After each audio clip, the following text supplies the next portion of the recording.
Halo semua, halo Malakan. Baru-baru ini gue lihat berita soal Goto akan diakuisisi sama Grab. Grab yang dikabarkan akan mengakuisisi PT Goto Gojek Tokopedia Tbk dalam waktu dekat. Bahkan perusahaan asal Singapura itu dikabarkan telah memulai proses due diligence. Dan menurut desas-desus yang beredar, nilai transaksinya dikabarkan mencapai 7 miliar US dollar. Atau kalau kita konversi ke rupiah itu sekitar 115 triliun rupiah. Dan ini jadi concern sendiri buat gue. Kenapa demikian? Karena ini masalah Pak kalau terjadi dan jadi masalah publik gitu. Karena ini bukan sekedar transaksi bisnis antar dua perusahaan. Ada resiko ekonomi yang sangat besar yang perlu kita pahami dan sikapi dari transaksi ini.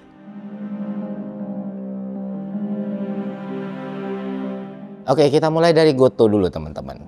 Goto itu kan brand lokal ya.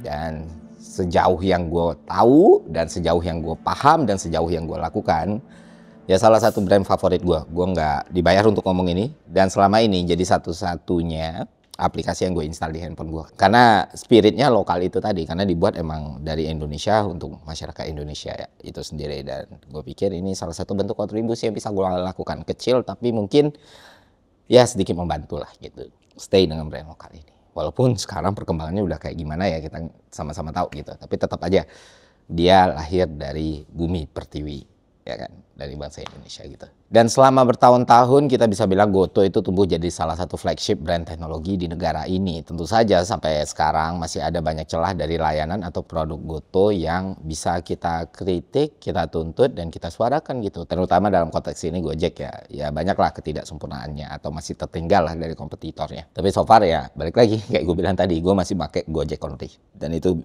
ada di handphone gue, bisa dibuktikan gitu.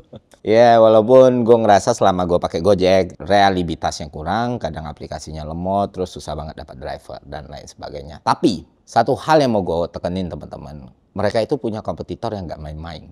Goto itu sedang bersaing dengan raksasa teknologi regional, dan di kompetisi itu the fact dengan segala problematikanya mereka masih survive sampai sekarang. Dan ini bisa kita bilang sebuah capaian yang luar biasa besar. Karena kita juga mesti pertimbangin nih teman-teman, betapa luasnya rantai pengaruh Goto dalam perekonomian masyarakat. Dengan asumsi setiap mitra UMKM Goto itu memperkerjakan sekitar 2-3 pekerja. Itu berarti sudah ada sekitar 60 juta SDM produktif yang hidup dari ekosistem Goto. Angka sebenarnya tentu bisa jauh lebih besar dari ini, karena UKM sangat mungkin memperkerjakan lebih dari 3 karyawan. Itu baru UMKM, belum drivernya. Mayoritas mitra drivernya Gojek itu biasanya kepala keluarga. Nah, dengan asumsi satu driver adalah kepala keluarga dengan 4 tanggungan, ada sekitar 12 juta orang yang hidup dalam ekosistem Goto ini. Dan kalau kita lihat data tahun 2022, itu menyebutkan bahwa nilai ekonomi yang berputar di ekosistem Goto itu sudah mencapai 430 triliun rupiah, sebuah angka yang fantastis. Dari situ kita bisa lihat teman-teman, apa yang terjadi pada Goto sebagai sebuah entitas private itu bisa berdampak ke puluhan juta manusia. Nah, sekarang kita masuk ke bahasannya. Terus kenapa kalau Goto diakuisisi Grab? Salahnya di mana? Ya tentu itu jadi pertanyaan teman-teman kan. Nah mari kita perdalam lagi bahasannya.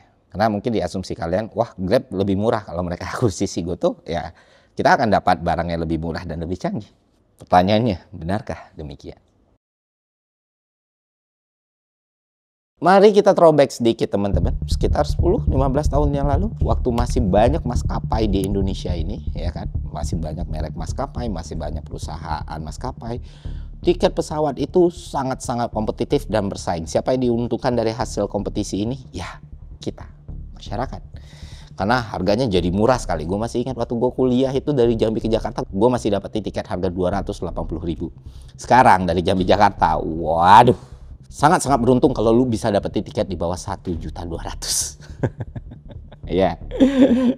Banyak faktor yang mempengaruhi ini, salah satunya jelas ya kompetisi yang dulu 15-20 tahun yang lalu itu sudah mulai hilang. Sekarang pemainnya ya tinggal 2 entitas gede nih, satunya BUMN, satunya swasta. Yang mana satu lagi itu udah sekarat banget kondisinya ya kan. Bisa kita bilang kita udah tahu lah pemenang dari kompetisi di dunia maskapai ini, dan ini yang terjadi sekarang. Tiket pesawat melambung tinggi, dan itu jadi salah satu faktor. Kenapa? Karena ya market udah dikuasai. Dan lu udah nggak punya daya saing, lu nggak punya pesaing, lu nggak punya kompetitor, dan harga udah lu yang tentuin sendiri. Either lu beli atau enggak gitu. Pilihannya kalau lu nggak beli ya lu naik bus atau naik kapal dan lain sebagainya. Nah, balik ke konteks ini teman-teman. Kalau GoTo resmi diakuisisi sama Grab, secara praktis Grab akan jadi pemain yang super dominan, tunggal bahkan, dan nggak ada kompetitornya sama sekali. Indonesia akan menjadi negara ke-8 di mana Grab mendominasi pasar. Ketika ada pemain tunggal yang super dominan, konsumen dan mitra akan kehilangan suara karena mereka nggak ada pilihan. Kalau sudah begini, kualitas produk dan standar harga bisa sangat-sangat berpengaruh. Ya, take it or leave it gitu loh. Kayak kita ingat salah satu pejabat di sebuah maskapai bilang, ya maskapai pesawat kita memang jelek, tapi lu cuma punya itu. Wow, serem nggak? Nah itu dah. Nah, kompetisi yang hilang ini bikin nggak ada insentif buat naikin kualitas dan nggak ada urgensi buat turunin harga. Kualitas barang akan stagnan, bahkan terus memburuk, harga bisa naik terus. Balik lagi ketika semua orang tidak punya pilihan, bargaining positionnya jadi mutlak di tangan perusahaan yang dominan tadi. Contoh gampangnya bisa kita lihat di ekosistem Apple. App Store menjadi satu-satunya gerbang untuk masuk ke iOS. Dan karena nggak ada alternatif, Apple bisa seenaknya pasang fee berapapun, bahkan sampai 30%. Developer nggak punya pilihan, mau nggak mau, suka nggak suka ya harus ikut teman-teman. Karena satu-satunya jalan mereka masuk ke iOS ya lewat App Store ini tadi. Hal yang sama juga bisa berlaku di rate potongan mitra. Perusahaan yang dominan akan bisa secara mutlak menentukan rate secara sepihak tanpa bisa ada tekanan balik dari mitra. Kalau dulu mereka bisa hijrah, mereka bisa pindah. Karena mitra tidak punya pilihan. Kalau sekarang ya udah diakuisisi gitu. Makanya hampir setiap negara maju itu punya regulasi buat ngatur dominasi pasar kayak gini. Uni Eropa misalnya, mereka punya aturan yang namanya Digital Market Arts. Aturan ini secara khusus ditujukan buat perusahaan-perusahaan digital besar yang terlalu dominan. Tujuannya supaya mereka nggak bisa seenaknya ngatur pasar gitu, ngerugiin pesaing kecil atau ngeblok akses konsumsi ke pilihan lain. US juga punya yang namanya antitrust law yang dari dulu emang dipakai buat ngebubarin monopoli supaya satu perusahaan nggak bisa kontrol penuh atas pasar tertentu. Dominasi pasar ini kalau dibiarin dampaknya sangat serius. Harga naik, inovasi mandek, dan konsumen nggak punya pilihan. Itu resiko serius pertama yang akan terjadi kalau akuisisi dilakukan. Suka atau tidak lu sama produknya GoTo, entah itu Gojek atau Tokopedia. Berikutnya kita masuk ke bahasan GoTo sebagai perusahaan lokal dan Grab sebagai perusahaan luar. Tapi sebelum itu teman-teman kalian harus ingat, dulu ada 3 pemain utama tuh di Indonesia, Grab, Gojek, sama Uber. Tapi sejak Uber diakuisisi sama Grab di sini, ya dari situlah titik dimana kita mulai ngerasa, kok lumayan mahal ya sekarang. Nah lu bayangin 2 pesaing aja dampaknya segitu besar, apalagi tinggal tunggal.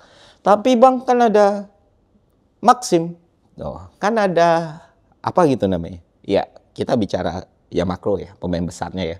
Kalau pemain-pemain kayak Maxim itu kan di daerah-daerah nih yang kecil-kecil dan mereka juga nggak punya kantor di sini, mereka barangnya Rusia gitu setahu gua. Dan jelas itu nggak bisa jadi substitusi atau alternatif kayak yang kita rasain sekarang. Kayak gue bilang tadi, GoTo itu bisa dibilang satu perusahaan dari sedikit sekali perusahaan teknologi lokal yang kompetitif. Suka atau tidak, kita harus akui itu. Nah, kalau akuisisi ini terjadi, kita lagi-lagi akan kehilangan kesempatan untuk ikut menjadi pemilih produk gitu. Dan ya balik lagi, cuman jadi penikmat produk alias konsumen. Mungkin teman-teman mikir produk jangan dilihat soal asing atau enggaknya dong, tapi kualitasnya aja gimana gitu, bagus atau enggak gitu, ya kan? Nah teman-teman, di dunia ideal cukup banget kita berpikir seperti ini. Sayangnya kita nggak sedang hidup di dunia ideal. Kalau cara pikir itu benar, tentu negara-negara maju yang kuat dan sejahtera itu nggak perlu ngelakuin tindakan spesial untuk melindungi produk atau brand tertentu, ya kan? Bahkan Amerika Serikat pun melakukan itu. Contohnya, ya kita lihat aja lah yang dilakukan Singapura buat Grab. Lo tahu, Singapura itu masih ngasih insentif pajak dan melindungi Grab dari kompetisi. Bahkan mereka sampai ngeblok masuknya kompetitor asing, termasuk Gojek. Nah, Malaysia lebih ekstrim lagi. Tempat lahirnya Grab nih. Yang sangat ekstrim juga dalam hal perlindungan tersebut. Mereka bikin regulasi yang melarang kompetitor lain kayak InDrive dan Maxim buat beroperasi di Malaysia. Lu bayangin, Grab yang udah sebesar itu aja dilindungin sama negaranya. Nggak dibolehin Gojek masuk di situ. Dan sekalinya Gojek masuk itu langsung di framing dan di branding seburuk mungkin gitu. Sehingga masyarakat di sana pun ketertarikan pun nggak ada. Jadi karena tidak tertarik, tuntutan pun nggak ada. Jadi teman-teman, kadang kita memang nggak bisa mikir terlalu simplistik kayak gitu. Nah, buat gue sendiri, yang paling penting itu kan konsumen dapat barang terbaik dengan harga termurah ya. Termasuk urusan TKDN kemarin gitu. Dan kalau kayak gini ceritanya ya, tapi kan mekanisme pasar seharusnya seperti itu bang. Ya enggak, kalau ujungnya malah melahirkan monopolistik yang jelas akan menaikkan harga dan menurunkan quality control yang ada. Makanya harus ada sesuatu yang dilakukan dengan isu ini ya. Semoga ini nggak terjadi gitu. Tapi Bapak Ibu semua kita perlu pertimbangan juga kesehatan ekonomi secara makronya gimana. Bisa jadi ada situasi yang nggak bisa sekedar diserahkan ke mekanisme pasar. Dan gue lihat masalah akuisisi GoTo oleh Grab ini menjadi salah satu situasi tersebut. Kenapa? Ngapain kita biarin dominasi asing untuk jadi pemain tunggal sementara kita masih punya perusahaan lokal kita sendiri yang bisa berjalan dengan baik.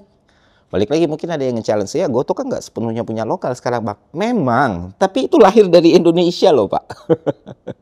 Gojek itu emang lahir dari Indonesia loh, dan masih dipegang juga oleh orang-orang kita gitu loh. Jadi kayak ya kali lu biarin mereka kolaps gitu aja. Mereka bukan BUMN Pak, mereka bukan perusahaan negara. Mereka bangkit dari awal seburuk-buruknya kayak gimana pun juga. Lu kebayang nggak sih? Ini salah satu kebanggaan Indonesia dan di take over gitu sama barangnya Malaysia ya kan. Kan lucu sebenarnya. Coba kita pikir, pertama dari sisi kontribusi ke negara lah, ketika pemain utama di sektor strategis kita adalah perusahaan asing, kontribusinya cenderung lebih kecil. Karena secara hukum mereka itu beroperasi sebagai entitas luar. Banyak aktivitas bisnis mereka yang secara legal diklaim dan dicatat di yurisdiksi di luar Indonesia. Dan bahkan kantor pusatnya pun di luar, dividen buat pemilik saham juga dibayarin keluar. Artinya pemasukan negara kita dari sektor itu ya kecil banget.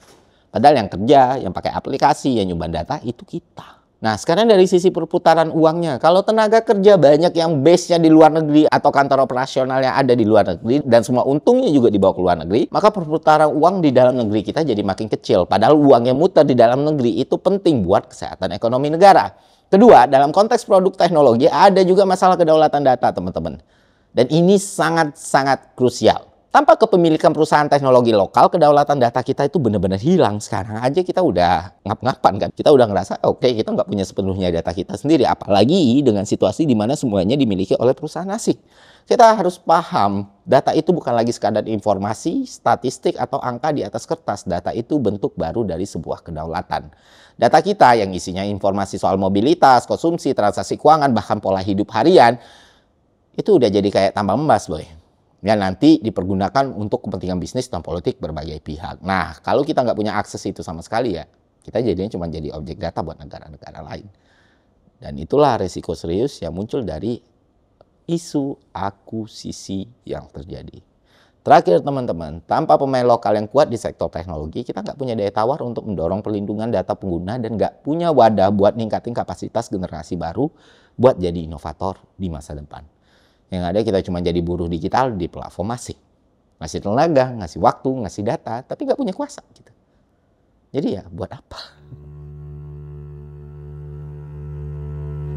Industri itu nggak berkembang secara tiba-tiba. Mereka perlu modal dalam berbagai bentuk, termasuk pengalaman pengguna. Masalahnya kalau setiap produk lokal yang baru mulai dipakai langsung dilibas habis sama pemain asing yang udah lebih dulu gede, ya kita nggak akan punya kesempatan buat bangun sesuatu itu sendiri.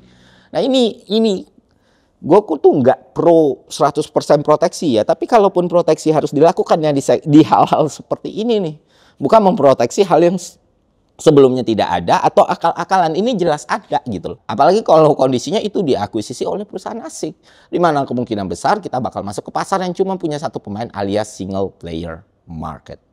Enggak, kita nggak perlu jadi anti asing lah. Gue justru pengennya kita itu bisa bersaing sehat gitu. Pintu dibuka selebar-lebarnya untuk bersaing dengan pemain-pemain dari luar. Jadi kualitasnya yang kekontrol karena kita lawan dengan mutu dan harga terbaik. Tapi kalau kompetisinya sama sekali hilang ya ini jelas nggak sehat gitu. Dan dari situ bukan cuma produk lokal yang mati, tapi kesempatan kita buat punya kedaulatan teknologi, buat ngembangin talenta kita sendiri, buat punya industri yang tahan lama juga ikut hilang. Menurut gue pemerintah Indonesia perlu hadir di sini kalau mereka memang mau hadir. Pemerintah harus berani untuk mengambil kebijakan intervensi untuk memastikan aksi korporasi sebesar ini yang menyangkut hajat hidup orang banyak. Yang mana hal tersebut nggak ngorbanin kepentingan nasional dan kita semua sebagai warga negara. Ya kita bisa berkaca pada Malaysia dan Singapura. Mereka tegas masang pagar buat menjaga ekosistem domestik mereka. Bahkan sampai ngeblokir pemain luar untuk masuk. Dan itu nggak bisa kita bilang sebagai anti globalisasi. Mereka ambil langkah itu di konteks sejauh yang diperlukan. Gue rasa ini penalaran yang sangat wajar ketika kita mempertimbangkan untuk nggak membiarkan barang dari luar masuk dan memonopoli seluruh lapangan. Oke, itu aja dari gue. Semoga konten ini bermanfaat. Sampai jumpa di konten selanjutnya. See ya.